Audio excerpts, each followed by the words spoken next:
and upholding all things by the word of his power, when he had by himself purged our sins, sat down on the right hand of the majesty on high.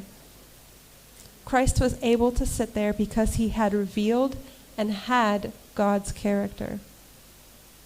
Because Christ had expressed God's character, anything that he asked in his name, in other words, whatever Christ asked that was in line with God's character, had to be given. So what was Christ's request, and what was his purpose for sitting there? Hebrews 8:1-2 says, "Now of the things which we have spoken, this is the sum.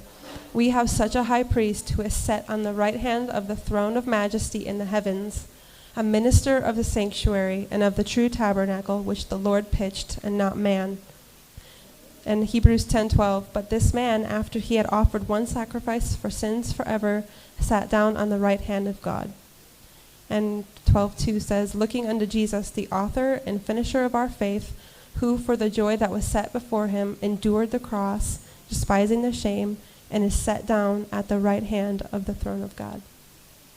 Romans 8:34, "Who is he that condemneth? It is Christ that died, yea rather, that is risen again, who is even at the right hand of God, who also maketh intercession for us." You catch that? He had made a sacrifice for sins. He purged our sins forever. He sat at the right hand of God as our high priest, a minister in the sanctuary of God, to make intercession for us. Backed by all that he did with or as the right hand of God's righteousness, Christ's request was that we could be pardoned for our sin and made joint heirs with him. In other words, Christ was the first fruits, or the first to sit at God's right on the throne. Colossians 3:1 says, "If you then be risen with Christ, seek those things which are above, where Christ sitteth on the right hand of God." And this is so huge for us because we couldn't approach God otherwise. Let's look at an example that parallels this idea. Esther 4:11 says, "All the king's servants and the people of the king's provinces do know that whosoever, whether man or woman, shall come unto the king into the inner court, who is not called, there is one law of his to put him to death, except such to whom the king shall hold out the golden scepter, that he may live.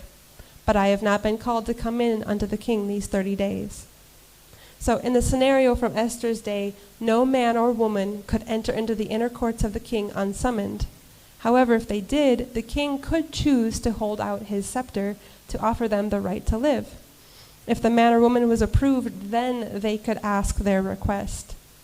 Esther 5:1-3 says, "Now it came to pass on the third day that Esther put on her royal apparel and stood in the inner court of the king's house, over against the king's house.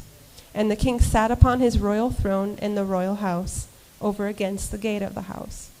And it was so that when the king saw Esther, the queen, standing in the court, that she obtained favor in his sight, and the king held out to Esther the golden scepter that was in his hand. So Esther drew, and that it is a scepter of